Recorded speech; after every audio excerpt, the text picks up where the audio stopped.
Buddy, I hope you're all well today. It's May. It's time for the vlog. Time for me to fill you in on what's going on in Stacy's Art Studio and Gardens. And there have been a lot of things going on. April was super busy, like every month. It's always busy. I always start my vlogs out like that, don't I? I do like to stay busy though. I think it's good for a person, at least for me, it's good to be busy.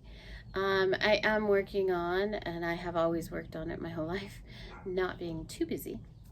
But I'm starting to get a little bit of a balance. So learning, where it is that's best for me to be busy and where it's best to slow down a little bit. We almost amended all the beds for the gardens. I still have a ways to go. And projects, some got completed because I said March would be project month, and it didn't get very far. April would be project month, and we got a little progress. So that's good, and I'll review that later. Art-wise, let's talk about art like we always do. So right now it's slowed down as far as art goes. I do have some pieces that I'm still putting up on the website. I mentioned before when I was doing the little update video about the construction that's going on right here, so I'm not able to work at my easel through that process. It's just way too chaotic. It's just impossible at this point.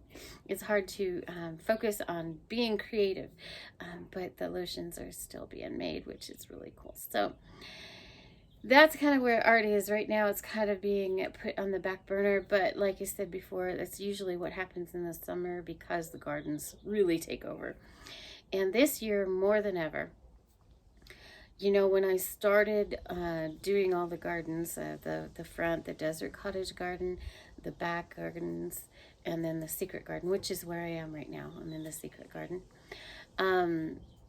I really didn't think about how big it was gonna get.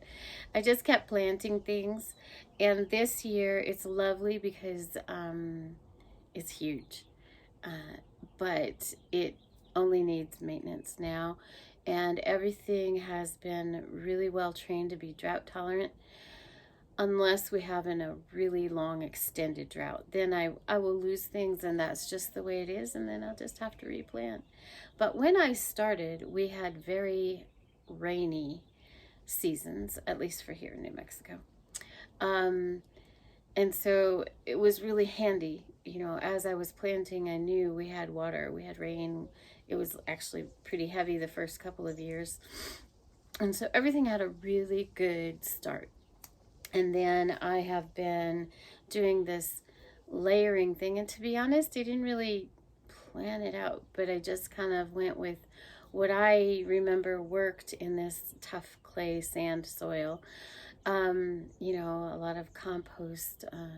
And I did one year, I did mushroom compost on everything. And then last year I did all the hay, the alfalfa hay, and I made it really, really thick around all the plants because I wanted to conserve water more than thinking about feeding the plants, but the alfalfa has fed the plants really well. And then this year I've layered a nice thick composted mulch because it's broken down a little bit on top of that hay, and oh my goodness, it has saved so much water. I highly recommend that process. Things are growing like crazy and blooming, and I know you've seen the video about the lilac, and it smells fabulous, and the roses are popping out. I love roses because they like the dry weather here. They need, a little water every few days, but they don't get the diseases that they get other places that I've had problems with. They're very happy. They're perennials. They flower and they smell good. So that's why I love roses. I have roses everywhere. And then of course the herbs that I use, and I do use the roses too. I use their petals and stick those in some oil and infuse them. So April was very busy. It was also a we had a sad end to it. You know, I talked about it before. I lost my little Snickers dog.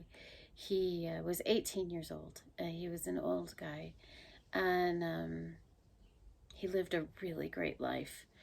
And he was a really good emotional support animal. And when you have that for 18 years, it's a little hard to adjust to without.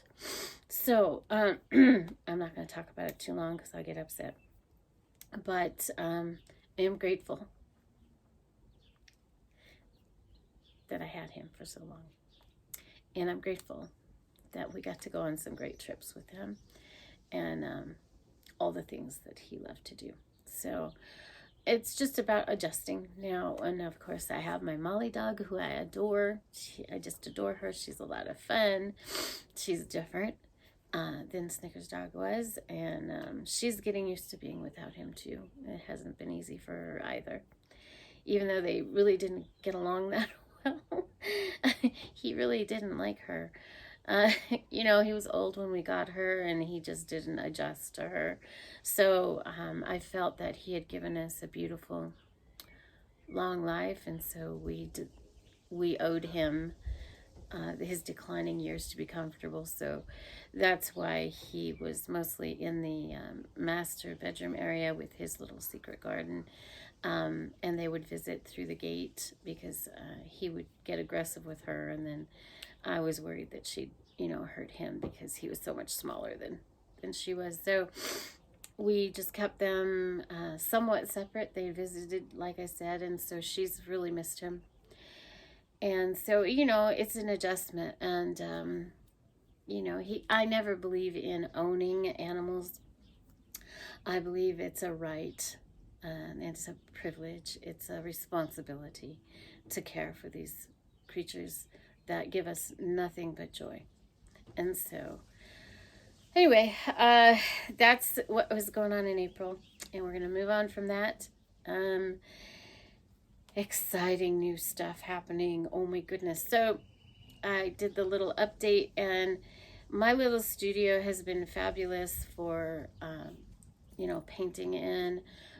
And I had double the room that I have now, but then hubby started his New Mexico drive, which has been amazing and enjoyable, and I love it. But he needed some space, so I put him in part of my space, and he's expanded a lot. So his stuff is all over my stuff, and I really can't create that way. And also with doing the lotions and the balms, which of course is, you know, my heart, all my heart goes into that stuff. It's kind of all over and it's just too hard to work. So we've been discussing different ways to find a new place for me to put all of that in one space. And I knew what kind of space that I would need. Not, you know, I don't want anything huge. In fact, I don't really want the business to get huge. I want it to be comfortable, and because I don't want it to ever get past quality. You know, so I always want to make sure that I have the plants and I have the quality, and that's the most important. So I will keep this as a small business, but I do need a little more space. So we discussed many different options, and I have always loved that cottage shed thing. Always. Since I was a kid, I would dream of turning sheds into homes. Now people do that. I used to dream of taking a barn and making an apartment on the top of it and keeping my horses below. That was my dream home. So we discussed our little back shed, which is really quite awkward and not very useful and sits there kind of funny. And we've always wanted to do something with that. So we decided to renovate that, expand it. And really what it's turned into is taking it apart and building a new one, sort of.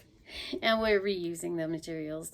And I'm very excited because I'm working with someone that my son grew up with, who's I watched grow up, who's really talented at using reusable materials, reclaimed stuff. So we have some things that we have to purchase straight out, but A lot of it's all going to be reused and reclaimed, and I'm very excited about that process. And I will be able to lay it out to store the shipping in a way that I don't have to look at it until I need it. All the packaging that I don't need to look at but get to easily. Drying racks for the herbs. Oh, there's a really good plan for drying racks for the herbs. Storage for all the canvases in a very safe manner. And then I have this old countertop that came from the top of a cabinet that I've been keeping for years because I know I can use it. So I think we're going to use that as a countertop for the area that I'll be doing the lotions and balms in. I have this old dresser I picked up for $10 years ago that I really know will work perfectly there. And I have the old beat up sink from our kitchen. It's a cast iron thing. We're going to reuse that. And, you know, it's really exciting. So I can't wait for it to be finished and show it to you. But of course, I'll keep showing you the crazy mess that it's creating right now. But I'm really looking forward to using that and sharing that with you as we go along. And once it's finished, we are doing an extra special thing with the roof, which I'm going to keep a secret until it's done because I want to make sure it's going to work. And it's going to be, you know, totally insulated, so it'll keep everything good and healthy and clean. And I have a little retro mini fridge that's going to be going in there that holds all the goodies so that they're nice and safe and good until they go out to you. Of course, I make everything to order. I don't keep very much on hand. I do sometimes have lip balms or something that's on hand, but very rarely. I always make things to order, so I know you get the freshest possible. And then, so the gardens, they are just taking off this year. And I'm really happy to say, so the watering issues. So the watering guidelines here are once a week in March, twice a week, April, May, 3 times a week, June, July, August, and then back down to 2 times a week. So the good thing is I actually am much more conserved than that. So in April, I watered 2 times a month instead of 1 time a week. And then in May, I watered April. We're in May now. April, I watered once a week instead of 2 times a week. And then this month, the same thing. It'll be once a week instead of 2 times a week. That's for almost everything. However, there are a couple of variables. So when I put in a new plant, I do water that every other day for the first week. And then I cut it back down. So I have a couple of new plants. I have 2 new roses and a new tree. I put in some lemon verbena in here. So they're very small. And then of course the pots. Pots have to be watered really often because we have such dry weather. So I actually don't keep a whole lot of pots, but I have them around. And in the secret garden, they do really well because there's a lot of shade here. And out back, then I try to put in seed flowers that manage to do well in the sun. But they do have to be watered at least every other day because of the heat. Then the other ones where I can cut back even more, I have a few. So the Leland cypress, all of those trees now are on a once a month, except for one. There is one who still needs extra attention. But the Leland cypress are all on once a month watering. The junipers are now on once a month watering. The desert willow tree has been once a month for a long time. So I have quite a bit that are once a month. And then the rosemarys are once every 2 weeks. The Russian sage, again, once every 2 weeks. So a lot of the plants are even less than what the regulation, and everything I do is less than regulation, except for at the very beginning of their lives in the dirt here, they get a little extra attention. But again, this year, not very much is going in, so that's exciting. I did add a couple of roses, and I'm adding a couple more.